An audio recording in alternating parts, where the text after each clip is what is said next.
శ్రీ కడియం శ్రీహరి గారు.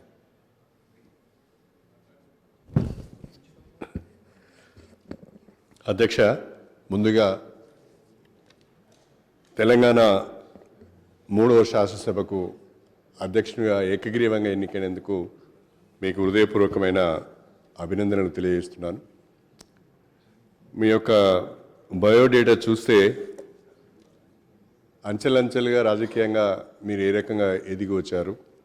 పేద దళిత కుటుంబంలో పుట్టి అనేక సామాజికపరమైన ఆర్థికపరమైన అవమానాలను అవస్థలను ఇబ్బందులను ఎదుర్కొని వాటన్నిటిని కూడా అధిగమించి ఈ స్థాయికి మీకు రావడం అంటే కొత్తగా వచ్చే రాజకీయ నాయకులందరికీ కూడా మీరు ఒక ఆదర్శం అని చెప్పి నేను ఈ సందర్భంగా భావిస్తున్నాను.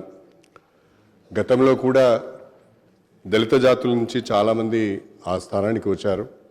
గతంలో ప్రతిభా భారతి గారు పనిచేశారు. గతంలో బాలయోగి గారిని కూడా మనం చూసాం. బాలయోగి గారు కూడా లోక్సభ స్పీకర్గా పనిచేశారు.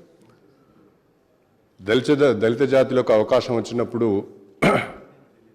వాళ్ళ యొక్క సమర్థతను పరిపాలనా దక్షతను ప్రూవ్ చేసుకుంటారనటానికి బాలయోగి గారు ప్రతిభా భారతి గారు కూడా ఒక నిదర్శనం చెప్పడంలో నాకు ఎలాంటి సందేహం లేదు.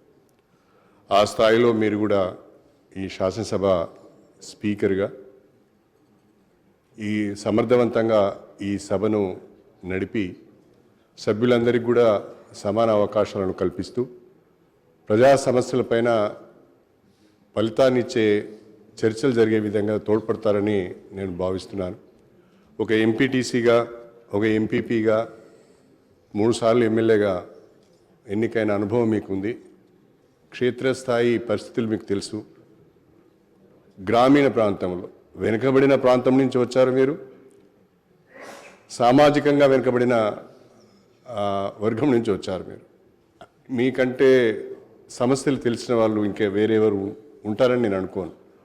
కాబట్టి ఆ వెనుకబడిన ప్రాంతాల యొక్క వెనుకబడిన వర్గాల యొక్క సమస్యలు చర్చకు వచ్చినప్పుడు ప్రత్యేకమైన శ్రద్ధ పెట్టి సమయం ఇచ్చి ఆ సమస్యలు పరిష్కారమయ్యే విధంగా మీరు సహకరించాలని చెప్పి నేను ప్రత్యేకంగా కోరుకుంటూ మరొకసారి మీకు హృదయపూర్వకమైన అభినందనలు తెలియజేసుకుంటూ సెలవు తీసుకుంటున్నాను.